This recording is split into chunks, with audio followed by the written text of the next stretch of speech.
Another key mindfulness practice is called self-inquiry or self-compassion. And these are actually different practices, but I lump them together here because they do the same general thing, which is to some way rewrite or reframe how we think about ourselves. Self-inquiry is a little bit more logical and abstract. It deals with, how am I thinking about myself? So some of the questions that are asked when sitting and concentrating our breath is, who am I? What is thinking right now? The goal is to be objective and to understand what it means to be a thinking individual. With self-compassion, I'm trying to be a little bit more accurate as to my value and my worth. We are our own worst enemy. If I were to tell you I went to a restaurant to have a first date, and after about 5 or 10 minutes, my date got up and left, and then I called my friend and I said, you wouldn't believe what happened. And my friend were to say, well, no wonder, you're fat, you're ugly, you are not good at your job. You would think that my friend was extremely mean and heartless and cruel.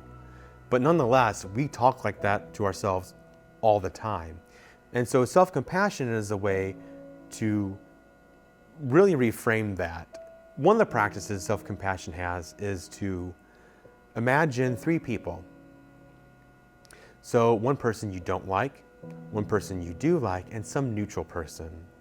And the idea is to take that person maybe you just had an argument with or you're having problems with, and think of them as the same way as you would both the other people. Let's say someone you deeply love, a close friend or a relative. Think feelings of warmth and kindness to that person. The person that, like maybe the gas station clerk that you see every morning to get coffee from. Think feelings of warmth and kindness to that person.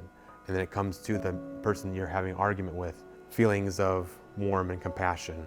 The idea about self-compassion is to really understand that compassion doesn't necessarily mean forgiveness in the sense that you let people off the hook. It's more about forgiving yourself and realizing that you have a bigger heart than problems. But self-inquiry and self-compassion are somewhat beyond the scope of this program. They're great practices, and I encourage you to look into them if they're interesting to you. What I will encourage you to do, and the way that we'll be using self-inquiry and self-compassion in the program, is to identify our levels of anxiety. So draw an arrow. On one end, it's 0, total calm.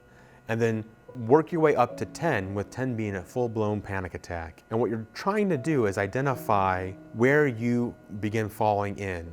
So this self-inquiry, self-compassion comes in to accurately being able to identify your level of anxiety at a given moment. So throughout the day, you're going to label where you fall in this arrow, where you're going to fall in that scale up between total calm and panic attack. And as you do that, try working on a few of the practices we've talked about so far. Progressive muscle relaxation. Maybe perform an activity from tip that you found useful, like the ice cube, or walking or running. One of your skills and techniques. And as you consistently do this, the goal is to have a better idea as to your levels of anxiety, because you can be anxious, but you can be more or less anxious as well at the same time. Or you can have symptoms of anxiety like sweaty palms or a fluttering stomach, but still be in a positive situation. So the idea is not necessarily to eradicate or overcome these feelings, but have a better understanding of where you are and what you can do in those situations. The way Tai Chi incorporates self-inquiry and self-compassion is being non-judgmental, but aware of where my body is moving and how it is moving. So in other words, is my body structurally aligned? When I move my body, am I in balance or am I wobbling? If I'm wobbling, how can I correct myself? Again, being action-oriented, but more importantly, practicing not caring how the movement is done, but knowing that there is a standard, there is an objective by which I can move more efficiently.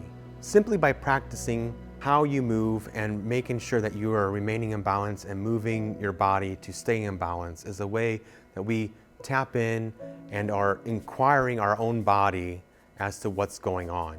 And the more we investigate our body and how it moves, the better we'll be able to relax it as needed.